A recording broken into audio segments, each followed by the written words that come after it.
Part of our show.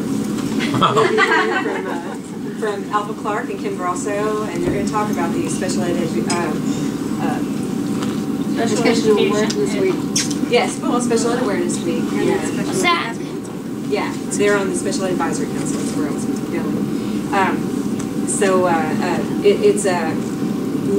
I think you've been doing it, maybe not as a whole week and maybe not as a district-wide effort. The Special Ed Awareness Week, we tried to have some awareness efforts in the past, and you're broadening it. Is that right? Okay, all right. But before that, we're going to hear from Dr. Victoria Knight, and she'll tell us more about herself. And, I'll just briefly say that she's going to talk about a new autism certificate, an autism spectrum disorder certificate that's going to be offered at University of Kentucky.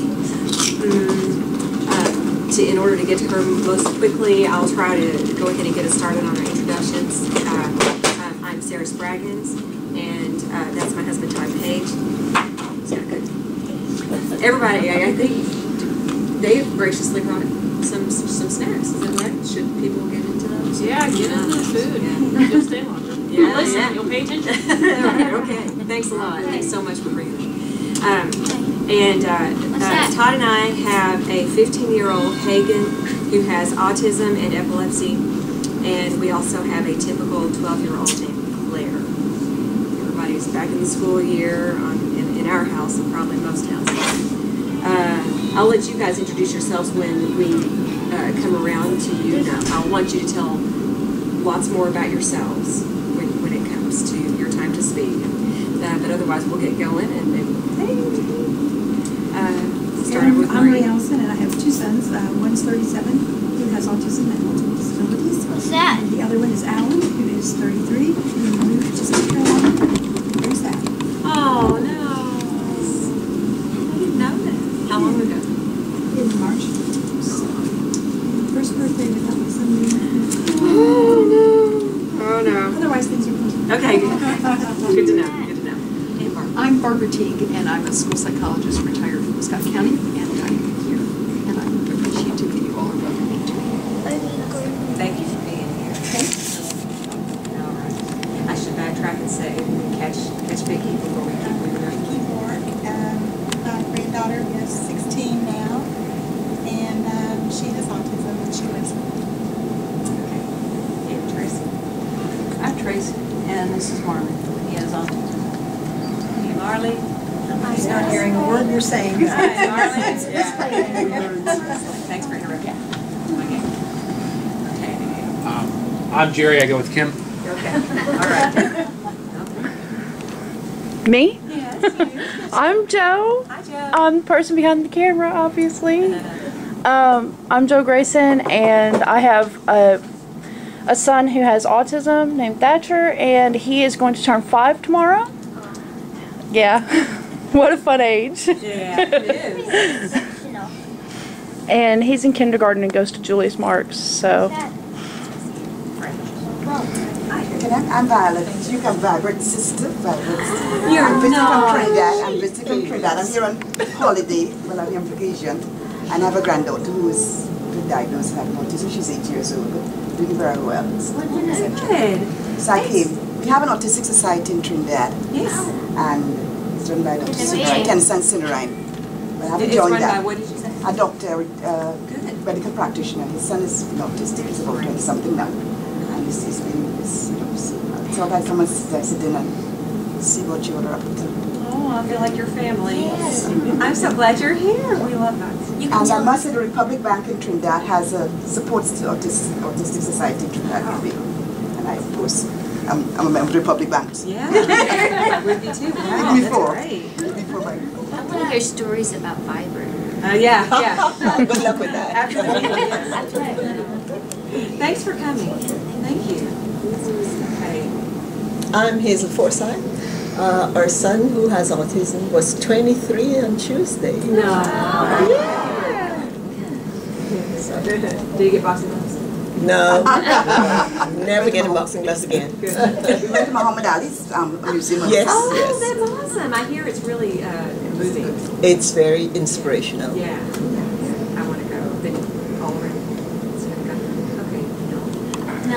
Wilson. I've got 2 kids. One, Jay, who is 19, who has autism, and another son, Jesse, that does not have autism. He's 13. That's his And that's the meaning. But just been involved with this group for a long time, and I'm just really excited to hear what you have to say about both programs. Well, I'm sure other people will struggle in. It always happens. But we've got to go ahead and get started, and I'm glad everyone's here who is. And Dr. Victoria Knight will tell us more about herself at the same time that she tells us about the new certificate that has not begun yet, the programming hasn't begun yet. Okay, thank you. Thanks for being here. Thank you. Do you want me to sit up here? Oh, wherever you want to be, wherever's comfortable for you. All right, I can see everybody. I can't reach the floor, but I can see everybody. So I'm Vicki Knight, and I have I was actually involved with children with autism for the past 10 or 11 years through my work as a special education teacher, paraprofessional, autism behavior specialist. Let's see, what other hats have I worn? Program director, various roles in the community. And then obviously conducting research with individuals with autism. And my nephew was diagnosed at 3 with autism. He's now 5. And my niece was recently diagnosed with Asperger's, although everyone in the family kind of thought there might be something going on there. But you were already involved in autism. But I was already, wow. Yeah. So she is actually 21, and she's going into college, and yeah, so I have hopefully I have some street cred with y'all. Some family members as well. Although it's been a completely different experience, I will tell you, with my nephew. I'm very grateful. I feel like there was definitely a purpose in him coming into our family and into our lives, because I have looked at things completely differently. Especially from being a teacher, I look back and say, I could have been such a better teacher if I would have known all these things from a parental perspective. So I just value all of you, and thank you for everything that you do every day. And you're brave and courageous to sometimes to get up in the morning. I know what it takes. Well, I don't know, but I can imagine. Anyway, but I'm here to talk about the autism certificate. It is a proposed autism certificate. So what that means is that we have already offered 2 classes under a special title. So we offered these 2 classes this past summer, and I'll explain kind of what our proposed schedule is. But the course schedule as a certificate program is not formally approved yet. So it has to go through 5 different channels. Long story short, it's gone through 2 channels and has been approved without a problem. So we're hoping that it will continue along the progression without a problem. We were strongly encouraged to collaborate with the Ed Psych departments and Communication Disorders department, which we have done. And I'll kind of explain that in the courses as well. But let me pass these out. I'm not sure that I have enough for everyone. I have 10, but just go ahead and pass them out. Just tells you a little bit about our courses. The proposed certificate is a graduate certificate. So currently it's only available for, don't start. Thank you for having me. It's a 15 credit graduate certificate course. So currently it is only available for people who have either an undergraduate degree or a graduate degree. I'll talk about this in a minute, but we are hoping to expand that in the future, to get it through kind of the proposal phase and to kind of get it passed. That was the easiest. That was what was recommended to us. It's a 5-course sequence. Course 1 is the sort of a nature needs type of course, an overview of characteristics and instructional strategies for individuals with ASD. And our goal is to hopefully provide a framework for individuals with ASD, not just students. fortunately or unfortunately, much of our background, the instructors of the course have most of their background in teaching students. And that was one of the pieces of feedback that we got from some of the other individuals that are involved in the collaboration was that, it seems like it's really geared for students and not really across the lifespan. So we have hopefully addressed that issue, and I'll talk about some of our topics in just a second. So that's our first course, is the overview of characteristics and instructional strategies. The second course is the advanced instructional strategies for individuals with ASD. The third course is a psychoeducational consultation in the schools. That's not my course, can you tell? I don't even know what the title of it is. Dr. Lisa Rubel teaches that course, so that's in collaboration with the Education School and Counseling Department. And course 4 is the Communication, AAC, and Technology for individuals with ASD. I'm really excited about this course because I feel that it's one of the more unique courses. We feel that maybe we'll get hopefully at some point, a national representation in that class, because there isn't really anything like it in the nation. Can you tell us what AAC stands for? Augmentative and Assistive Technology. So the other technology would be like your instructional technology, using iPods, iPads, Proloco to Go. Those are just some examples, and how to evaluate some of those. Both research-based and things that are novel, things that are being used in the classroom. And then our last course is an institute. We were calling it our Summer Institute, but it may no longer be only offered in the summer. So the last course is Serving Individuals with ASD Institute, and that's our intensive face-to-face course. So the other 4 courses are offered distance, meaning they're synchronous, so they're offered via Adobe Connect, so everyone can kind of see each other, sort of like the Brady Bunch. Everyone can see each other, they can see the instructor can see everyone in the class. But it is distance, so that we're able to have people from across the state, hopefully eventually people from across the country, be able to participate in these classes.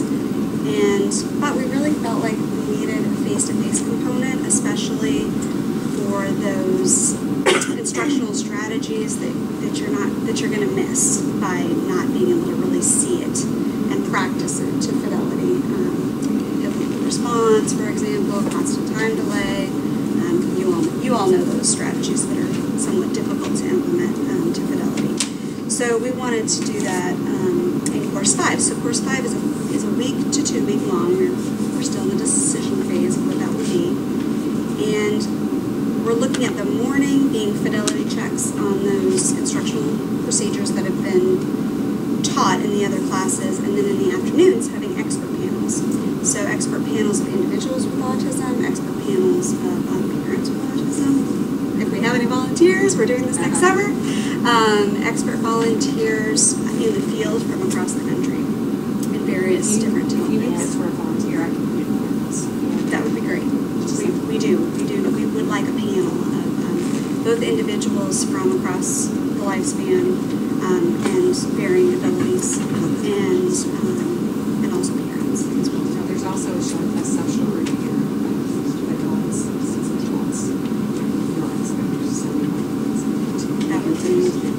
That would be excellent. I love that.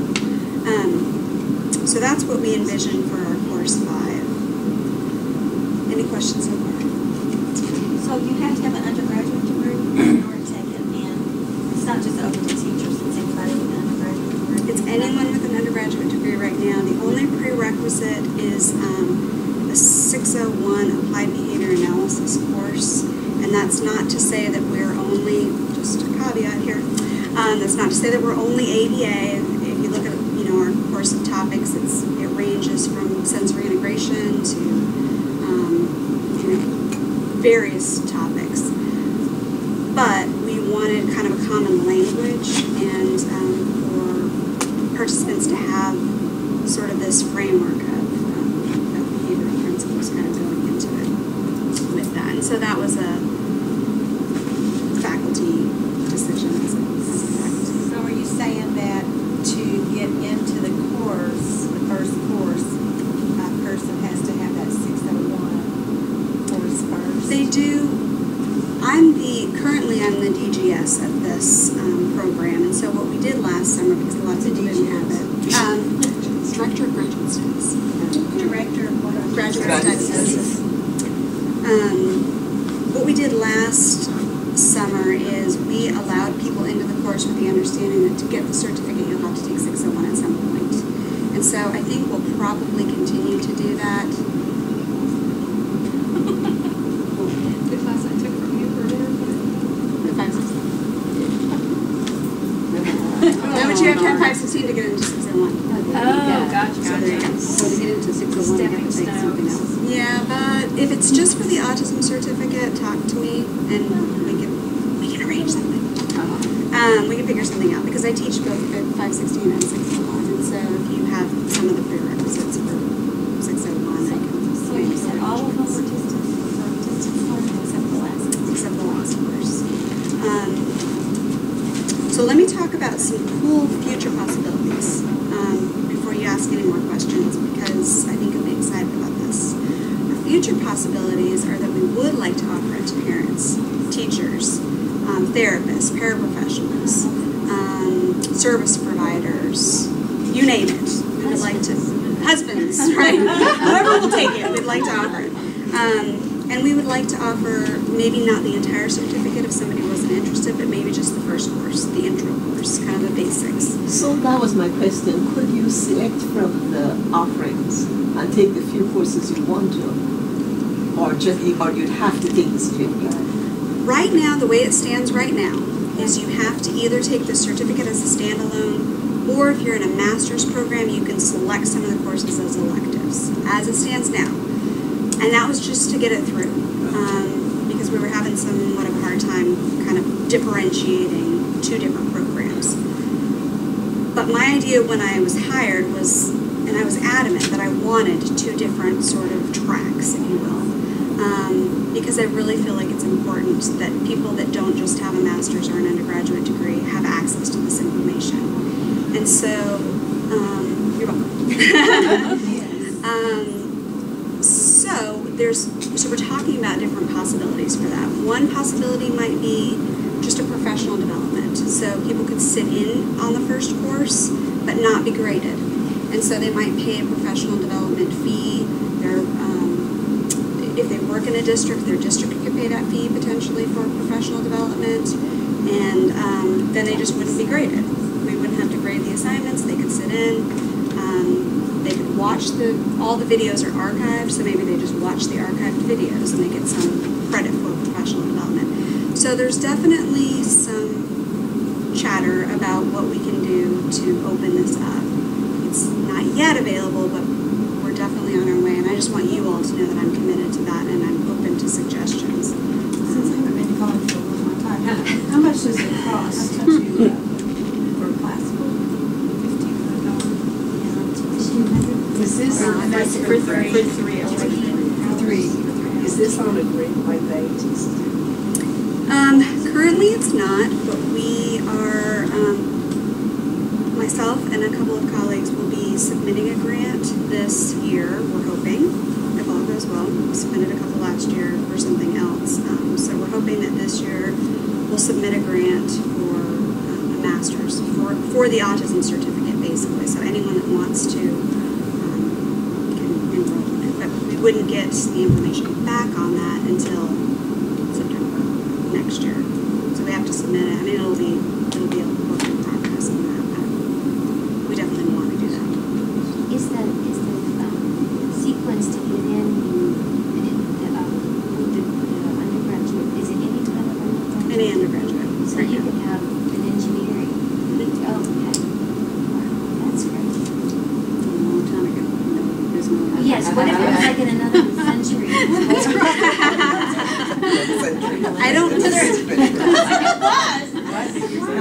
Our prerequisites, that isn't a problem. There might be, because there's two different applications. There's the application you would give to me, and then through our department, and then there's an application that would go to the graduate school. I was about to ask if the access route is through the graduate school. It is, and so you'd have to meet the requirements for the graduate school as well, right now. And 3-point GPA, $65 application fee, and GRE. Have you set the GRE?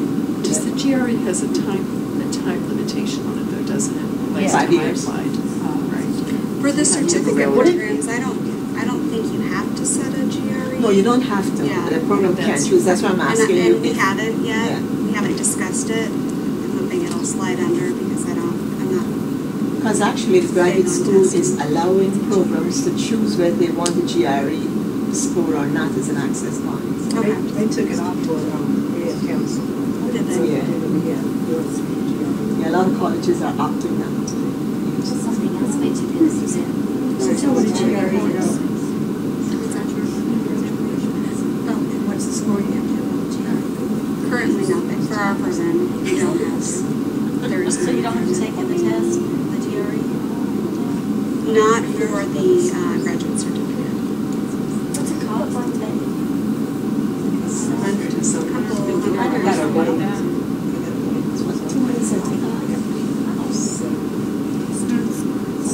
Yeah, so right now there are a lot of barriers, and, but hopefully we'll overcome some of those. This is one that I did. Do you have plans to do any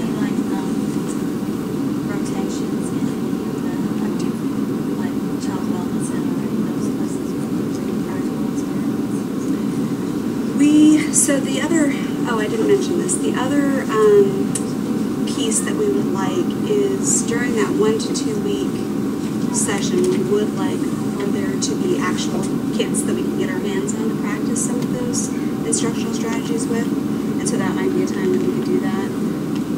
That, we haven't exactly worked out how we're going to do that, whether or not we're going to send an email to all of you and say, hey, we have this group that we can potentially use you all as your children as guinea pigs if you're willing. So that might be an option. The ECL might have some children that we can work with. Child development center in Bluegrass too. They just opened that new center. That's right, yeah. And the Lexington Research Center. Yeah. They have a whole classroom. Right. But those are all very young children. So are you also thinking about middle and high school? We would love to have a variety of placements, including adults. How many students did you have this year? We had 6 or 7 in each class, and which was a great turnout considering that we didn't really even get it advertised or through the program until about a month before classes started.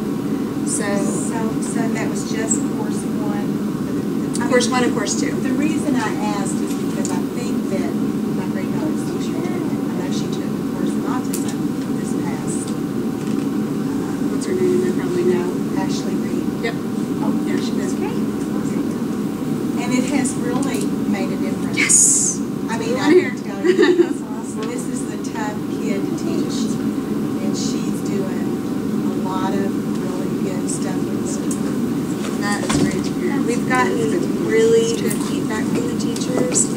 They've said things like, we're waiting for the official evaluation forms to come back in, but they have said things like, we have needed this for our entire program.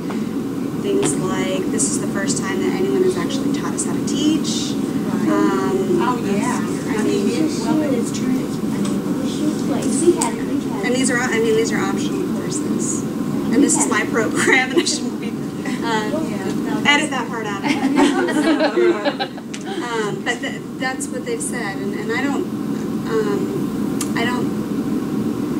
think that that's entirely accurate. I think they probably have found that one or two students that are the most challenging to teach, and they just need a toolkit. They just need a bag of tools. And how to implement that. I mean, I think that they've had like a lot of book sense stuff, Right. but how to really implement it and bring in the tools, for the toolkit, because it's made a huge difference. Yeah, for typical kids, you don't need that many tools in your toolbox. Right. So, but for special And even kids with other types of disabilities. I just feel like autism, unless you're in the autism world, you don't believe it. But I feel like individuals with autism, you have to have a bigger bag sometimes. We had Delta, Dr. Collins come in and just talk about like what the eminent moderate severe program and how that, you know, that was sort of being able to help prepare teachers, you know, to work with kids with disabilities. And it was really interesting because there's some really wonderful things, but we were kind of, this is my journey with it. It doesn't always match, you know. It's awesome that they learn the adaptations and how to modify and all that kind of stuff. But then there's this whole other kind of sphere of intelligence that you need to kind of add to your tool bag that kind of goes along with understanding what that unique needs of autism or that specific kid. And I think that's been a frustration because there's we've had some exposure to some great teachers that really do care and have had great training, but it's getting that additional thing that's specific to the needs of a kid, because it's not automatic. Right. So, And for them to see when it's working, yeah, I mean, that's big. It's like for them to do these things and then see that it works, even the that's hardest very kids. Yeah. And the kids are like wanting to learn. I mean, that's what's really amazing. What was the model that you used to design your curriculum courses? What is it? Is it some sort of research based? Is it from the TEACH program on? Is it other programs? We talk about the TEACH program. We really tried, and I have a list of, I didn't make copies of this, but I can certainly send this to you. It's a list of topics, and I can pass it around. We really tried to cover the gamut in terms of evidence-based practices, research-based practices, emerging practices, practices that have no evidence base, but parents swear it works. Because I feel like there's some merit to that too. Kim and I have actually talked about that before. And so it is important for teachers to know the difference between all of those, and it's important to be able to evaluate that. But just to throw something out because it isn't evidence-based isn't necessarily useful either. There's certainly practices for which there is no evidence base yet, and there are emerging practices. Technology, for example, is one. Music therapy. That's something that some of us are really trying to take into, and there's actually a program at UK that trains people to become a music therapy program. But many of us had to really fight to get that in the school system, and some of the responses our kids have had has been awesome. Well, and what we know from kids with autism spectrum disorders is it works for some and it doesn't always work for all. And so the idea is to give them that toolkit and say, here's what works for the majority, but if it doesn't work, here are some other things that you might try, or here are some things that you can try that will augment that. And really touching on the spectrum. So a lot of our readings are children with Asperger's, children with Rett, children with CDDs, children with PDD-NOS. I mean, we really tried to get a true representation of what the spectrum means, and not just that stereotypical kid with autism. So that was important to me too, and addressing that there are learner skills in some of the kiddos too. That just because this notion of high functioning, well, what does that really mean? And is there such a thing as high functioning? And so all of that we try to address. How are you addressing the older adults with autism? To be honest, I will honestly tell you, I didn't teach either of the courses this past summer, and older individuals with autism is not my specialty. So one of the things we've tried to do, for example, with early intervention, and I'm not sure if she did this with transition and with individuals who are adults, but one of the things we discussed is because neither of us are experts, the individual that taught the courses this past summer, in those areas, her name's Amy Spriggs. And because neither of us are experts, we have brought in other people who are. And so, for example, she brought in someone else that was an early intervention specialist. She may have brought in someone for transition in adults. I'm not sure if she did, but that would be my recommendation. But any ideas you have or any suggestions? We're still in the development phase of all this, and so you all are the go-to people. So. I think the concern that I have is that the agencies that sort of folks who help adults with autism don't have anybody training them. What I'd like to see is some sort of component where you could teach, like my son's in a Medicaid waiver course, which we can handle a waiver, but they don't know how to teach people that work with my son without autism. He happens to have an autism teacher, so he's doing fine right now. Right. But if she leaves, then they'll teach a new person. So I think if there's any way you can develop something that would be, they do have training modules that the state has developed that are online. Okay. And Linda McCullough in the state is the person who does the training manuals. That if you could develop something that you could combine with them, then the SEL providers, and there's another one called Michelle P. But also the providers for Michelle P. A lot of new people are coming in with Michelle P. waivers. You know nothing about autism, but they want to work with autism. So if you could have something in there, you know, adults that are going to go to school. Right. I mean, that's what I think would help the most. Okay. We are, IHDI is having a seminar on, I'll send you the information, it's on September 21st. Dr. Amy Spriggs, and we taught this past summer, and I are doing a kind of an overview of behavioral and learning strategies for individuals with autism spectrum disorder. And we'll talk about some of the basics. Oh, you have? Okay. Mary Beth is Okay.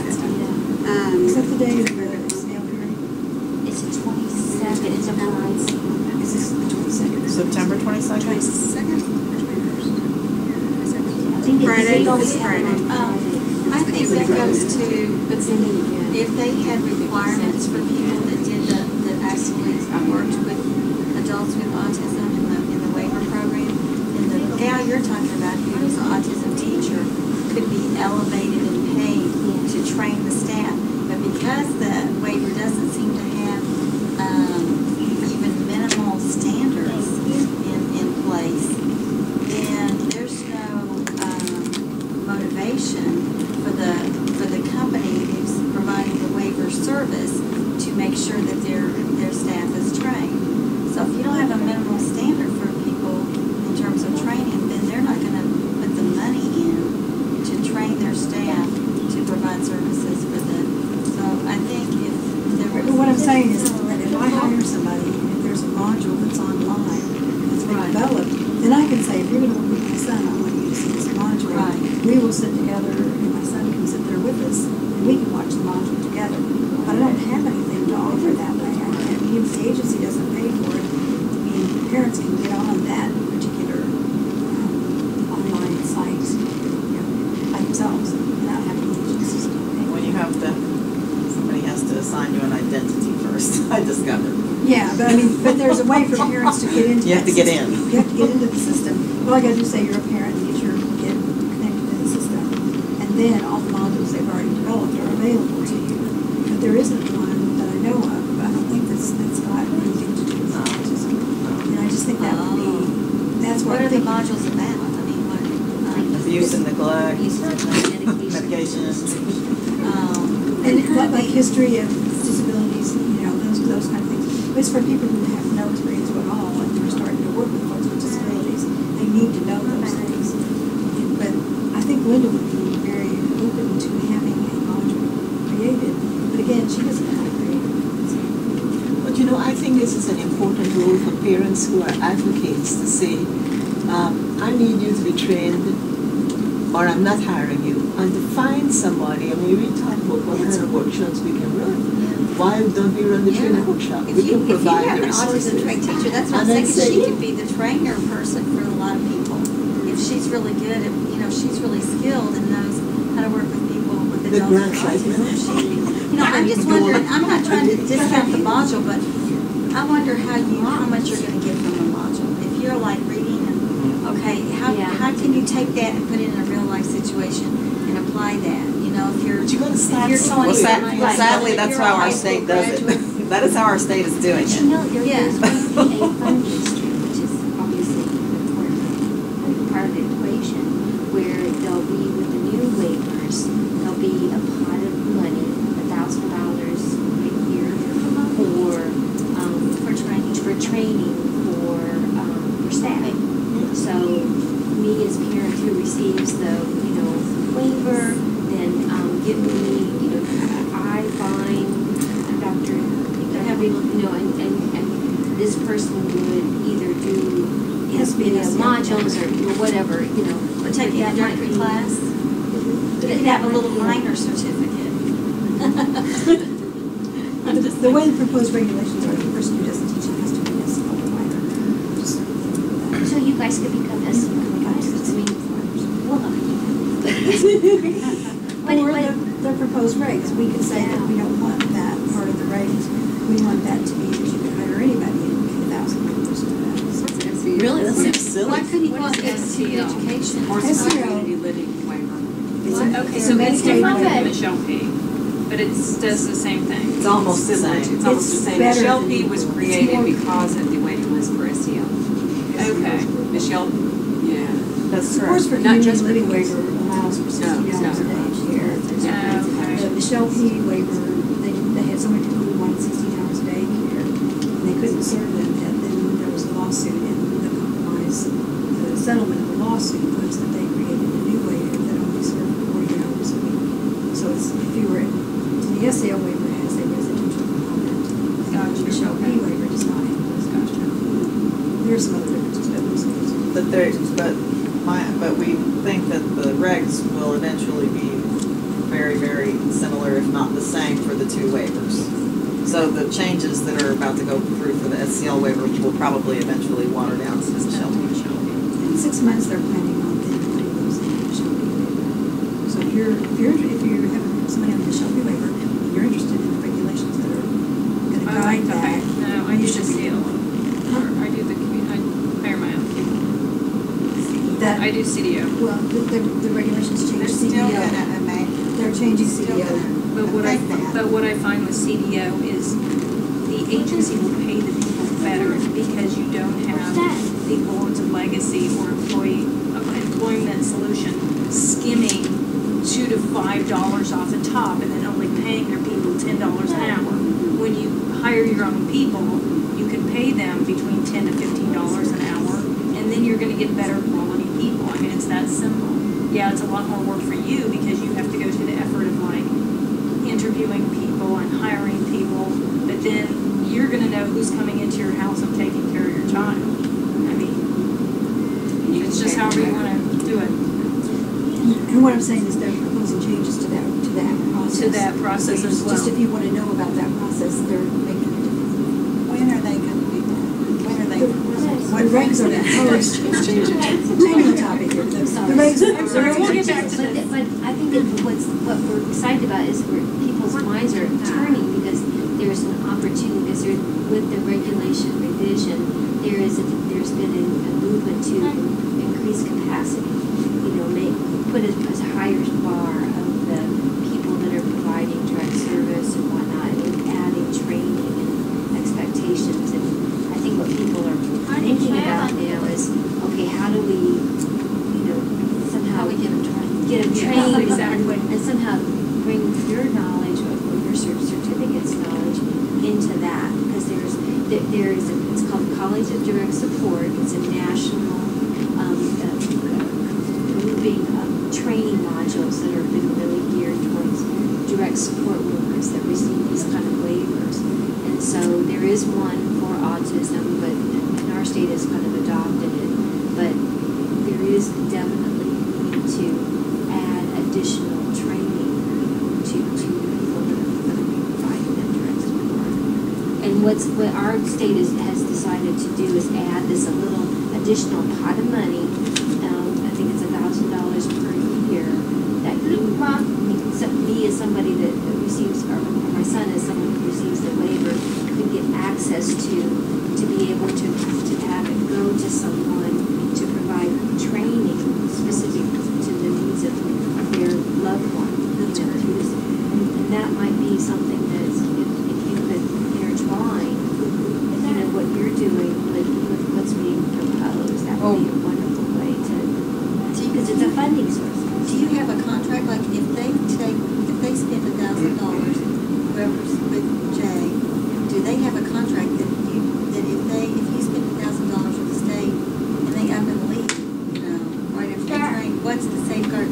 you're gonna get this really, you know, this trained person is gonna stay with you for at least a year. I mean, you know, you want something back for your bang, for your buck or whatever. So I think there's all kinds of variables in this, and it's just, it's money that's being put into the proposed regulations, you know, because one of the issues that has been the bar of what people, you know, how people get hired to do this kind of work has been low, and so they're trying to increase the breathing. So if they can breathe. Well, I was going to say, Most and to roll, regulations change I'm it. trying to roll us back on the bachelor's degree. Woohoo! You have to have a bachelor's degree, or you have to have equivalent experience. This is And I what don't, to hear. to be a worker in SEL, but I'm just saying, in 6 months, they're planning on doing the same requirements for shopping, just so you know. And my concern with that is the person, I have 2 people with my son, the person who works with my son, the fellow just has a high school degree. He's wonderful with my son.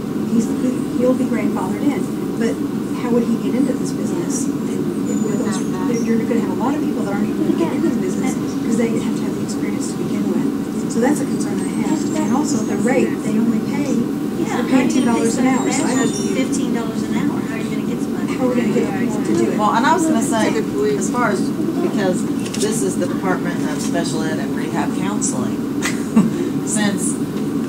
since there's a big push to have job training for people who are receiving the SCL waiver, or people with disabilities to have job trainers instead of just going out with community living supports, then this would, I think, apply completely and directly to those people, right? Because if you're a job trainer, you would need to know all these things. If you're taking somebody out and trying to teach them how to do some vocational skills. If you're interested in that process, because I think that would expand the people that would be interested in your different tracks that you're going to have. And that takes it back to your big picture, that, okay, we have to do it this way to get these things improved. You know, and the big picture is we want it to be available to everybody. You know, and so therefore, if you could still interconnect with, like this, the follow person, it might be a quicker big picture. You probably should just call her and say, this is what we're doing, we're creating a certificate, we've got training, we understand you may want to raise the bar on your training, let's talk. Yeah. Just And it might be some like resources for funding from another avenue. Like to pay for their Point's right tuition. about it just being, it's another teachable lot when you're just looking at something. Well, that's right, but at least it's something more than what we have now. They're not, can't look at anything. You know, I agree with that. What are the master's programs that you're seeing, as far as like professional development to this, as far as like you said, there's the 2 tracks, the parent track and then there's the master program track. What master's program are you seeing kind of going into this? Like LBD? As electives. Are you seeing it as electives? Is that how I'm thinking of myself? Well, there's really three different ways. So it would be the parent track, Okay. the certificate as a standalone certificate. So it could either be for somebody who just wants additional knowledge. So it would be post-bac status, and they could just take the 5 courses, or they could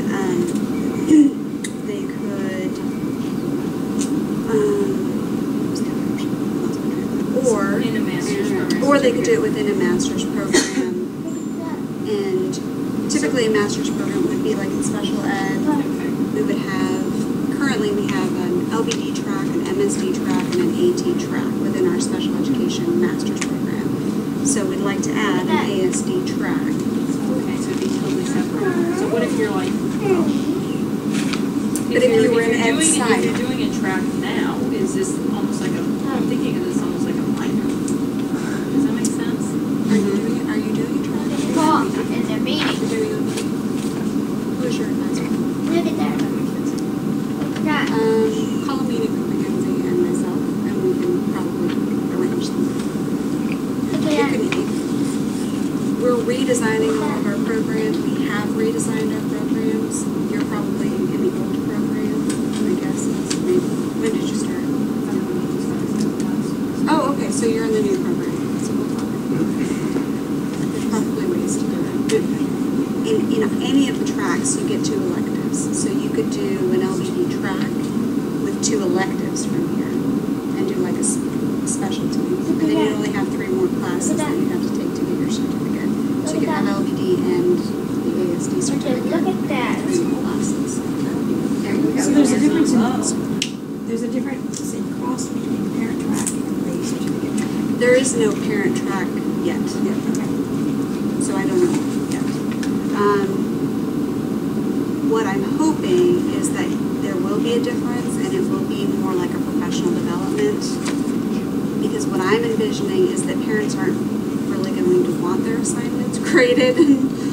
What would be the benefit of that for them? They can certainly do the assignments on their own and I can look at them, or whoever's teaching the course can look at them. There's not really a need for them to be graded or anything like that. So it would be more of a professional development, which would be a different, lower cost. Almost like an audit. Like an auditing, I was trying to think of the words, like audit the class, and then you don't pay as much, and you don't get a grade. But when you audit a class at UK, you pay the same. Oh, the pay is the same, the credit is the same. Less than, I mean, it's a million years ago that I audited Yes. a class. Someone at our, someone within our college just recently did this professional development model, but we think it, as I remember, it was with a undergraduate course, but they did this whole model where half of this class was professional development and half of this class were undergraduate students. So we are definitely looking for novel ways to incorporate that. I don't want to take up all your time. I know you all have other things on your agenda. We're just excited. I'm so excited too. Thank you all for having me.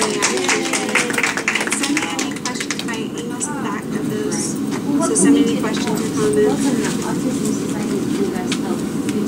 You all. That's also something. Just get the word out there. If you have children in school, let the teachers know that this is an option. Yes. I can send you more if you want. Do you have they a also copy of this? I sent one to you. There was a minor typo, so I'll resend it. All right. It was course 3 was course 2 course 3s.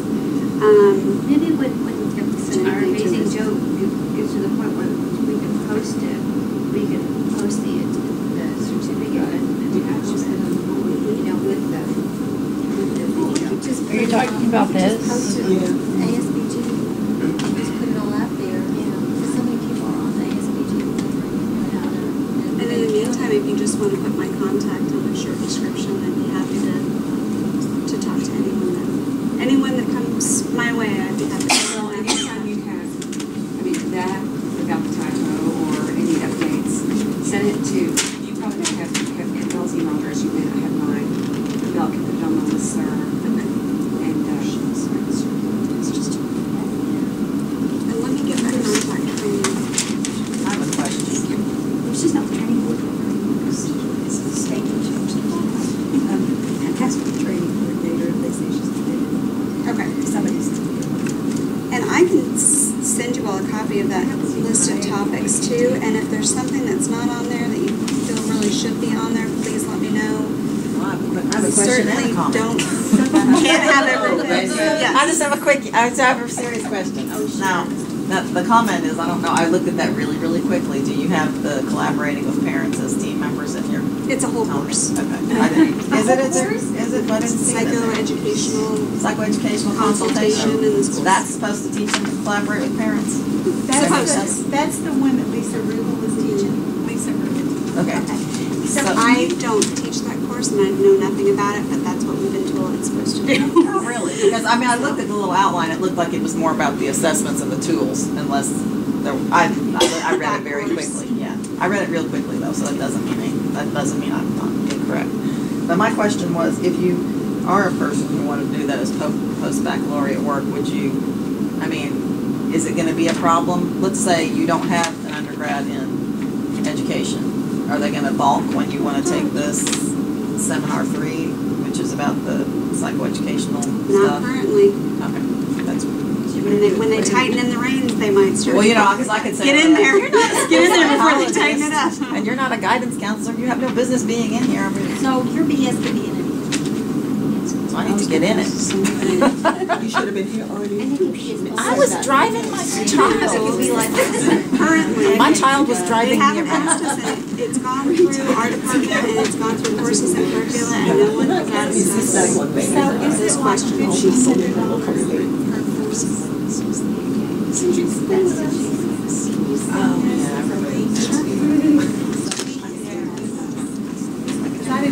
And it's a work in progress.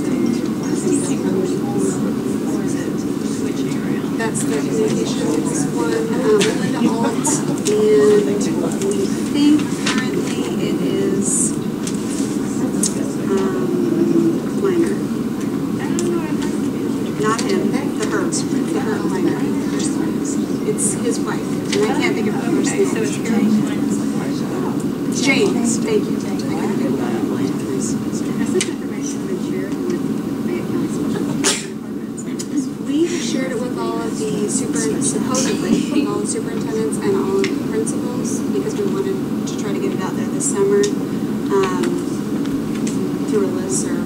I'm not sure how much of it got through and how much of it actually got trickled down to the teachers. We really need to promote that at our prospective schools and through the system and whatever venues we have. But yes, I think that to answer your question, that's get the word out. Yeah. Spread the word.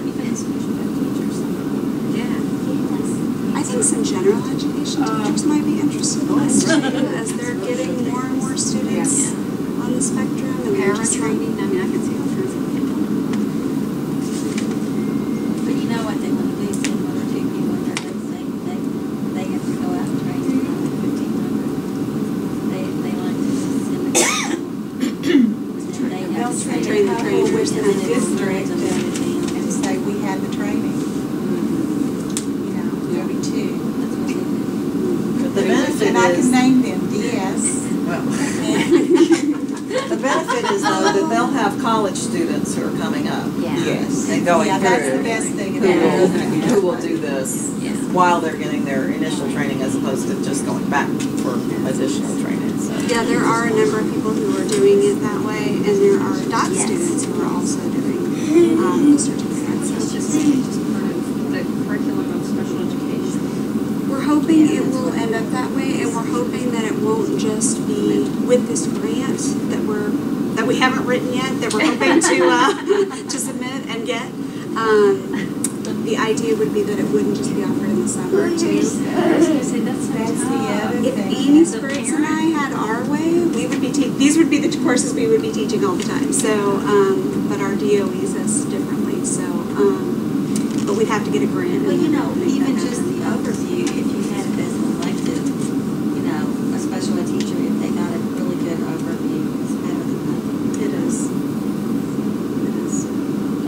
And there's probably ways to get at the salient features of the 5 courses, and that would be a really great thing for the SEL people and maybe for parents. You just get one course that hits your high marks, what you really want to get out of the 5, and pull them into one, maybe shoot that as an elective for the special ed teachers, and then for the SEL people and parents, just take the one class that. Oh, that reminds me, one last thing I wanted to tell you. I knew there was going to be something I forgot. Eventually, we'd also like to see that there would be a menu of courses. So right now, there's only the 5, and that's what you have to take in order to get the certificate. But eventually, we'd like to see that there would be so much interest that we'd be able to offer a menu of, say, 7 to 10 different courses, and you could specialize in like technology for individuals with autism, or consultation and collaboration for individuals with autism. You could kind of have a specialty. Yes, right. So the distance learning is like you get on the computer, so all the courses you get on the computer, and you send the course and you read the material and answer questions. No, it's synchronous, so it's like you're in class, but you're just you're on the computer. It's like Skype. It's like Skyping, but with your classmates.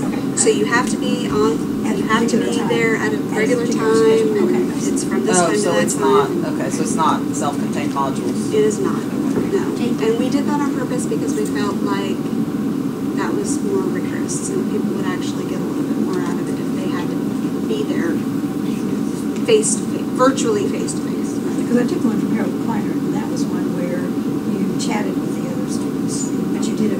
You had to do it before Friday each week, and you could do it anytime you wanted, and you had the chat interaction type of thing. So I didn't know if it was that kind of thing. No. They had to do part of the video when you signed in. You could see everybody in the classroom. It's really fun. I taught that way the last 2 summers, and other than that, there's some technology bugs and you get kicked out here and there, and we had some complaints about that. But if you have a strong bandwidth and you are plugged into the internet, you have the capabilities, it's a really great system. I like to do it slow. But other than that, I like to do face-to-face. Yeah. I would rather be face-to-face too, but if we want to offer this to as many people as we can. Figures is health, and like public health and healthcare and working with individuals with autism. Like there's a master's in public health program, or nursing. That there's probably to intersect different groups, because oftentimes when we go out to the state, the children and the adults are very likely or possibly using public health system in some way, shape, or form to get access to their a child care system. I'm only. This is so exciting. I'm just so excited that you guys are. I'm so glad that UK is sort of embracing this. Thank you. Oh, well, thank you all. Thank you all for your suggestions too, and your questions and comments.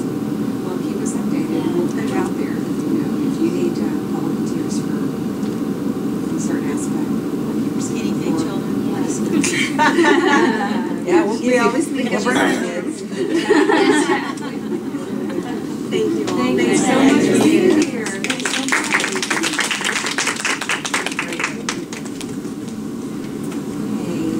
You guys can stay where you are or move if you feel like you need to.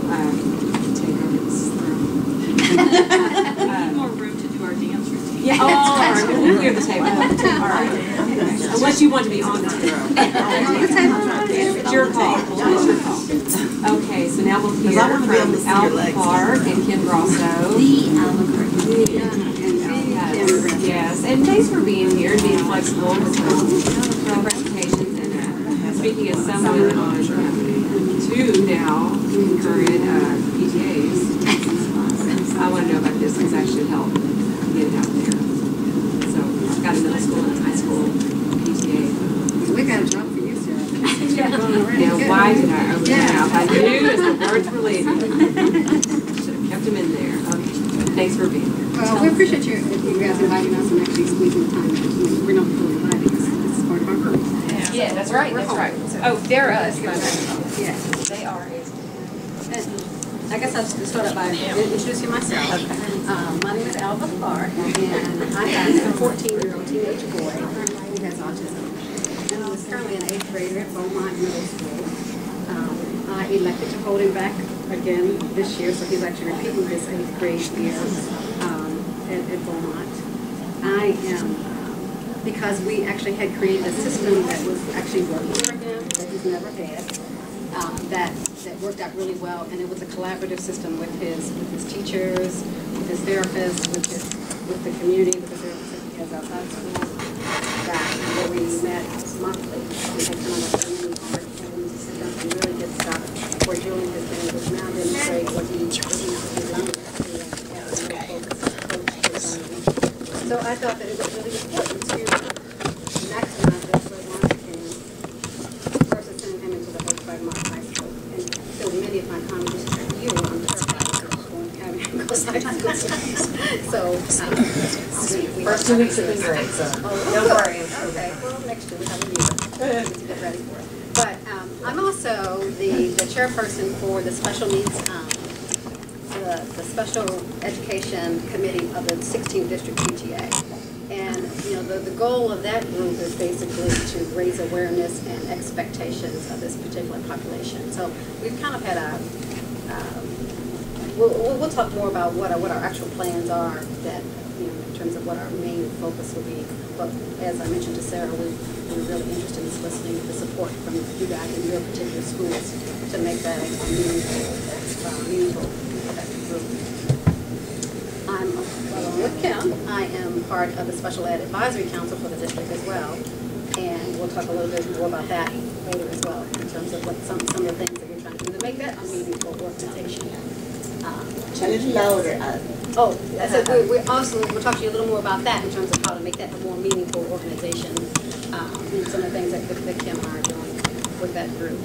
And the last thing that I've done, as you can tell, I'm an avid volunteer. I'm also a member of the Pritchard Committee for Academic Excellence. And one of the things that the Pritchard Committee has been doing in the last, I'm on their task force for improving teacher quality. So they're looking at ways to create policies and legislations that will impact improving teacher quality. And my voice has been to focus on how to raise awareness of the needs for special education and how that impacts the quality of our teachers. We had our first meeting last month. But my interest has been, since my son has been in Fayette County Public Schools, to figure out how to become involved and engaged, because I really know, and as you guys know, because you're here and I've talked to many of you, the importance of parent involvement in student achievement. I mean, you can't get around it, and it goes double for our families and our kids. So, anything that I can do to support that effort, to make sure that parents are engaged and to try to figure out how to get rid of some of the barriers for this engagement. That's my goal. I'm Kim Grasso. Our son Demetrius is a 12-year-old, and he's a 6th grader, and he just started Morton a couple weeks ago. And it's going fairly well, considering last spring he literally was not going to sleep at night because he did not want to go to that school.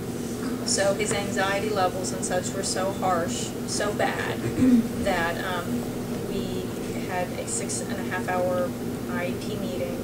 And part of that is because I did a lot of background and research and talked to, I can't remember what parent had advised me and said, you realize you can do partial days, because it was so, the anxiety levels were so high.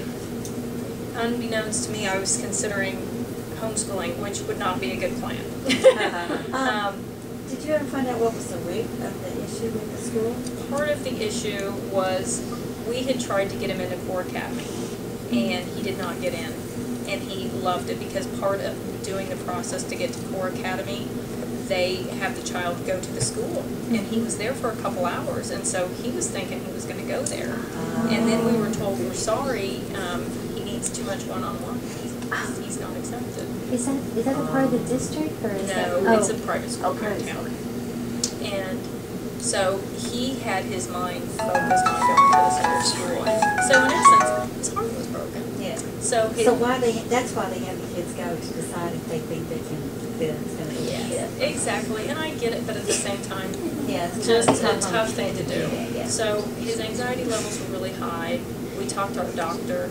We talked to, he goes to a biomedical specialist. We had both of the doctors provide medical documentation saying his anxiety levels are so high, it's in the best interest of this child to see how you can slice and dice his academic plan so that he's not going from 9 to 4. It's just going to be too intense, a change of building, a change of classes it's just too much. What can we do to ease his so he's more comfortable going? So that's one of the things we did. So what time does he go? He goes 9. No, what he does is he goes all his core curriculum. So he still gets language arts, math, social studies, science, and he's taken band.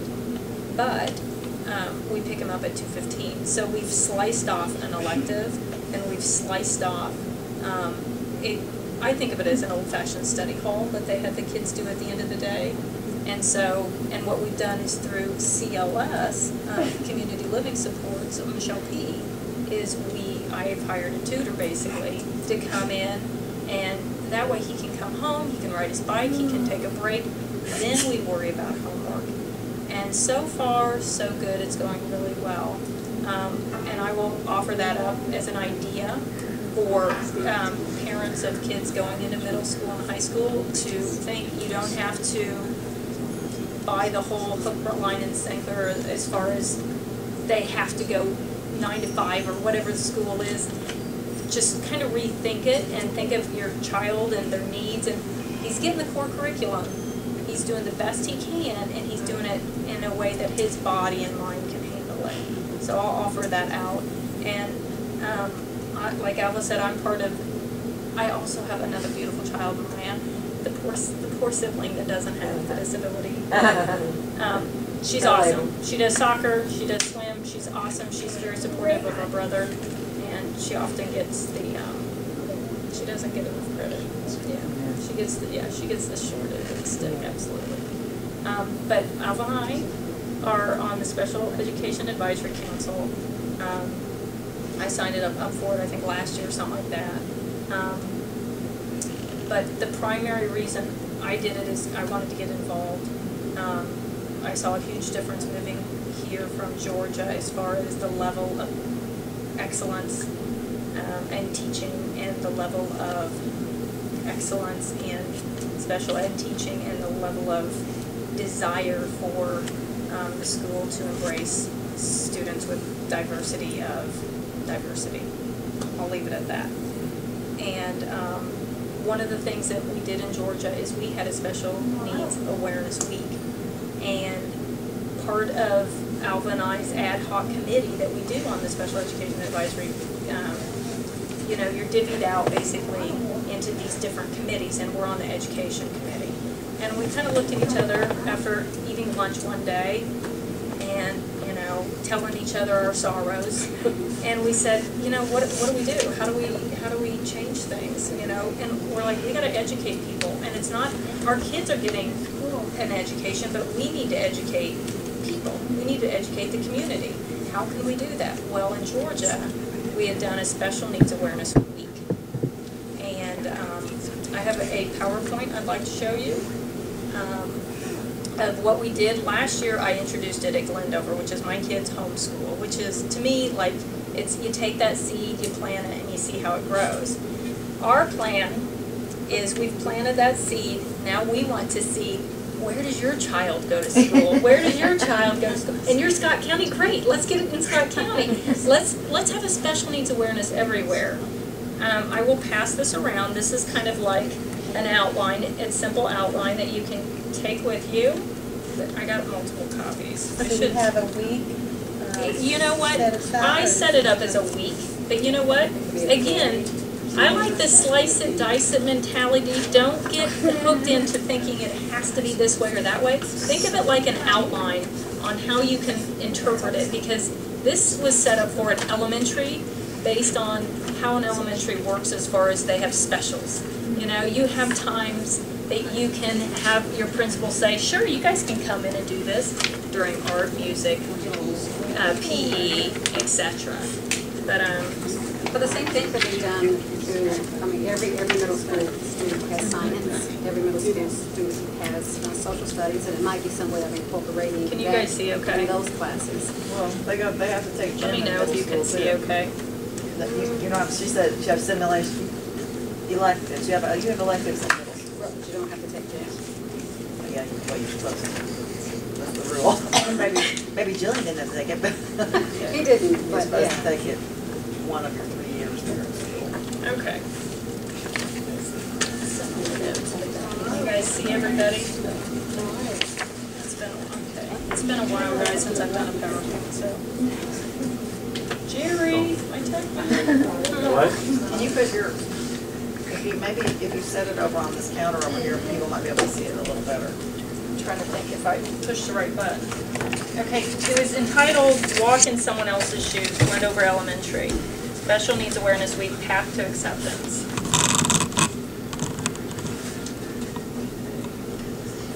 I don't know why it's not displaying.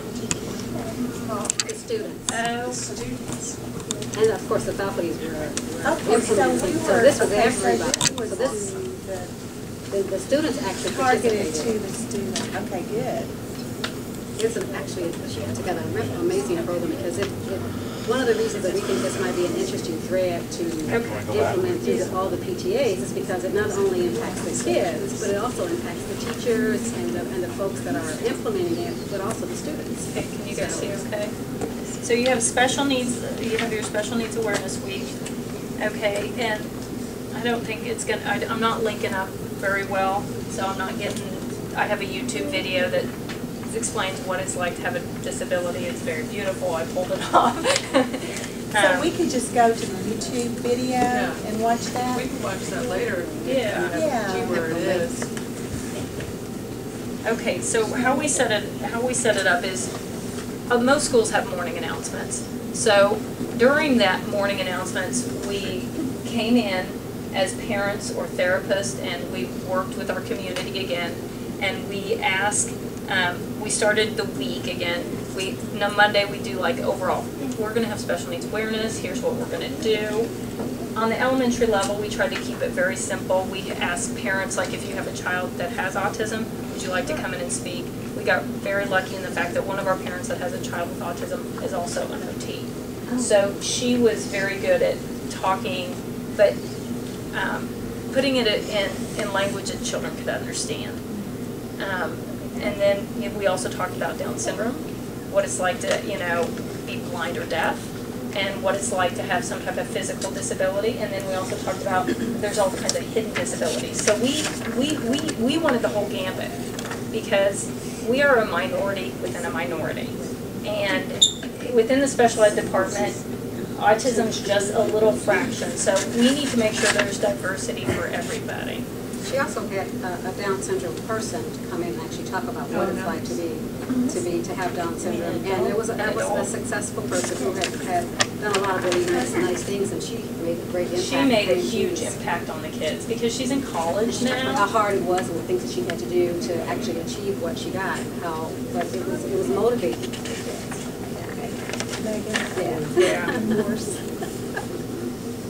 And then what we did is we implemented within the children's PE time, we did simulation stations so that we had an obstacle course with a wheelchair.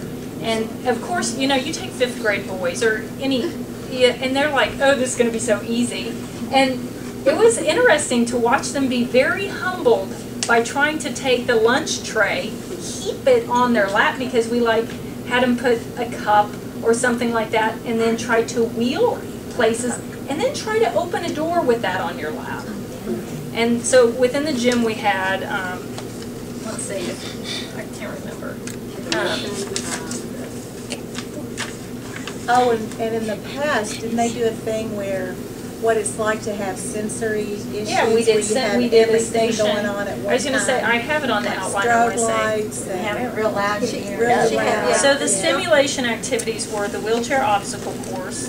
We did a sensory station where, again, we got lucky with this parent who's an OT. She came in and she ran it a couple days, and she really helped people to understand what is it like to feel like you put on your coat and it's like needles or hitting you, and just very uncomfortable. EKU was wonderful. I contacted EKU. They have a sign language department, and they sent up people every day to volunteer in their booths. And it was amazing to watch these little kindergartners who had never been. One of our volunteers was totally deaf, and so I'd have to introduce her, and the kids just stared at her. They didn't know what to think. What do you mean she can't hear? And it's just interesting to help educate these kids and say, it's okay. Some people can't use their ears. Some people can't use their eyes. What do they do? And it helped melt that fear. All of a sudden it wasn't such a big deal. She also had, you had a station where they had weights on the children. So the kids could actually feel what it would feel like to have cerebral palsy, to have all this, weight on you, you're trying to walk, and the spasticity of it all. And they had some really interesting stations where they would turn them around in circles and Yeah, that was part of real, that, real busy and try to figure out how that feels. And for some people, they exist like that. I mean, Yes, that's their exactly. world. And so it's some really good stations. And I'll be honest, the biggest hurdle in doing a project like this is finding volunteers. But that links into our other goal as far as our ad hoc committee is we would love to see, how many of you are on PTAs? We would love to see people volunteer and bring up to their PTA. We want to try this idea of having a special needs coordinator in every PTA in the district or wherever and start support groups. And Alva, you can tell more about it. But basically, Not just elementary. Not just, we're talking all age groups. How long did it take you, once you started thinking about this, did it take about a year to implement, or did you take it to PTA right away? Now see, I had done this in Georgia, and so I had a roadmap. So it's not like I created this roadmap by myself. I wish I could take credit, but I didn't. I've smoothed, you just kind of smush it and make it your own. Yeah. But I had co-chaired this with a friend when we lived in Georgia. And that school had been doing it because the PTA, or the PE teacher had someone in her family with a disability, so she had always got this running for a certain week during her PE time. And so I helped just bring this idea here to Lexington, and I had a model, I had an outline. I knew when I got on the committee, it's not like it's like you sit in these meetings and you're like, we need to put some feet, we need to some of these ideas in our heads. And then I'm like, well, I already have something that I could put feet to, I just need to do it. And so I'm like, I have a good relationship with my PTA. I have a good relationship with my, my principal, and, I bet you if I talk to enough people, I'll talk them into doing this. And so you just keep talking to people, and you keep begging and saying, please, let's do this program because it's really going to make a difference with the kids. And you won't have to do that by yourself. We'll come with you. Yes, we'll help. Schools, yes, we'll show this to your principal, to your PTA. We have an outline set up. We have the names as far as Shriners let us borrow wheelchairs. Heck, we can tell you names of different OTs and people that might be able to spare a day or two here and there. But the big component was during PE. It really was. That is what had a huge impact. But we had a huge impact also in the specials room. In the library, we had our librarian would read a book to the kids, and then the school counselor came in, and they did this whole program where it was called Walking in Someone Else's Shoes. And she had a story to go along with it, and she brought that. I mean, what again is wonderful is you can bring this outline, and you'd be amazed at how many other people within the building will have certain ideas that they're like, well, what about this? So it's not like you want to go in there saying, well, this is exactly what we're going to do, because there's all kinds of great ideas out there if you're willing to say, hey, let's collaborate on this and let's make it happen. Because Megan, our school counselor, had this great idea, and what we did is each child put their foot down, drew around their foot, and then they colored it, and then on the back they would say what they would do to help a special needs student. And I kid you not, I can't even talk about it without getting really warm and goosebumpy about how amazing these ideas were with kids. I'm going to make sure nobody ever sits by themselves at lunch. I'm going to make sure that I play with them at recess and stuff like that. I mean, wonderful, wonderful. Just awareness. Tell them about the music teacher as well. Oh my gosh, the music teacher unfortunately left this year. In art, Miss Geisler, she had I'll get there. Our art teacher had the kids put gauze around their eyes and have them use their opposite hand to do an art project, so that they could see, if you have gross motor skills, fine motor skill issues, this is what it's like for that student all the time. And it's for them, 40 minutes? Again, just teaching awareness, teaching sensitivities. easy to do. And easy to do. It's again, it's just, in music, Miss Dowich did awesome. And the students were learning this, as were the teachers and the adults around too. So that was a neat thing as well. So a lot of them just didn't have the same empathy and understanding.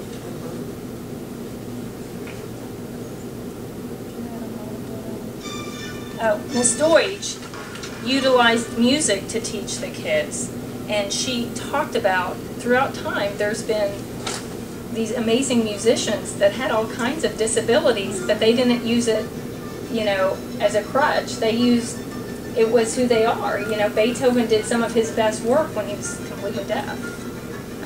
But she had a whole PowerPoint that she showed not just people from the history books, but people today that the kids could relate to. Like one of the Jonas Brothers has diabetes. Who else? She showed Stevie Wonder, of course. I'm not up on the kids' music. That's the one I remember is the Jonas Brothers. Justin Bieber's hair.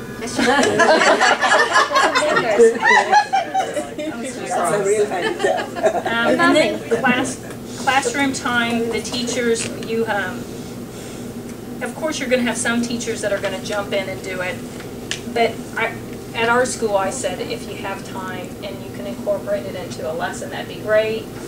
And if not, I understand, because our different teachers within the specials department did an awesome job. But so can't you just make? I know you said it.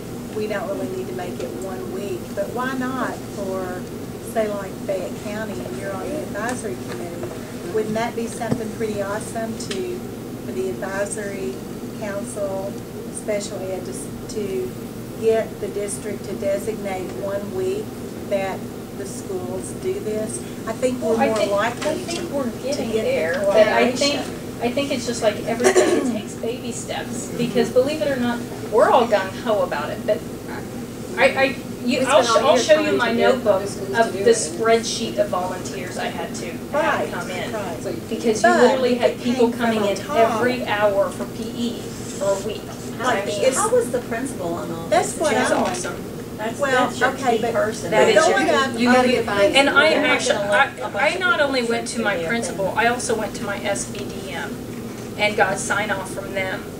And but what they were about, on board why on it not, too. I mean, does the superintendent sit in these meetings, and it needs to come from him? Well, it's He needs to October be- Disability Awareness Month anyway. October is would be a good special time to ed do it. I think awareness? it's Disability Awareness Month, isn't it? Yeah. So that would be like a good time to do it. And I guess this October would be very difficult. Yeah, no, but I'm just saying. Yeah. Or even for them to acknowledge that it was Disability Awareness Month. I don't think anybody's ever even acknowledged that. No, they have an Arts Month in it. And then, I mean, I think it needs to be taken to the superintendent and say, this is what we did at this school, and this is how we had success. He's seen it. And so He's he seen my said, PowerPoint. I mean, you know, if he's sincere to his word that he wants to, when he came here, he said he wanted to make some changes in this area. So, How did you respond?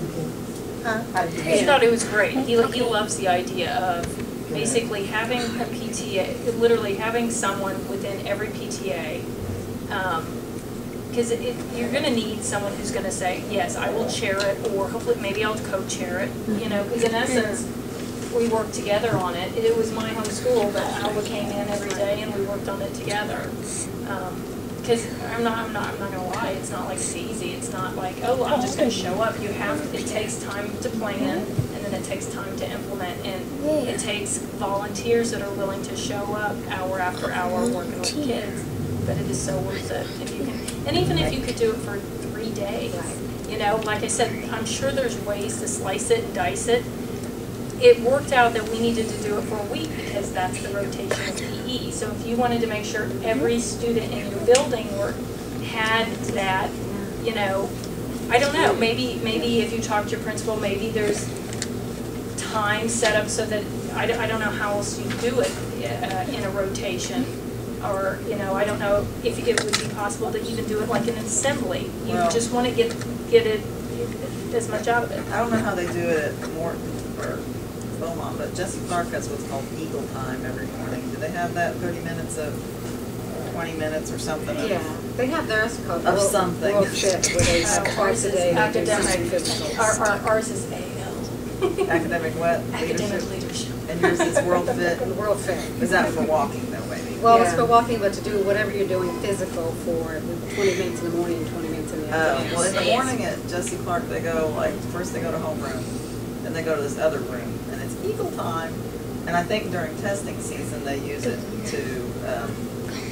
to help people brush up on their testing skills, frankly, how to fill in bubbles and all that, and don't miss questions. I really think that's why they built it into the schedule, so they could do some academic stuff when they want to, and other times they do character education and things like that.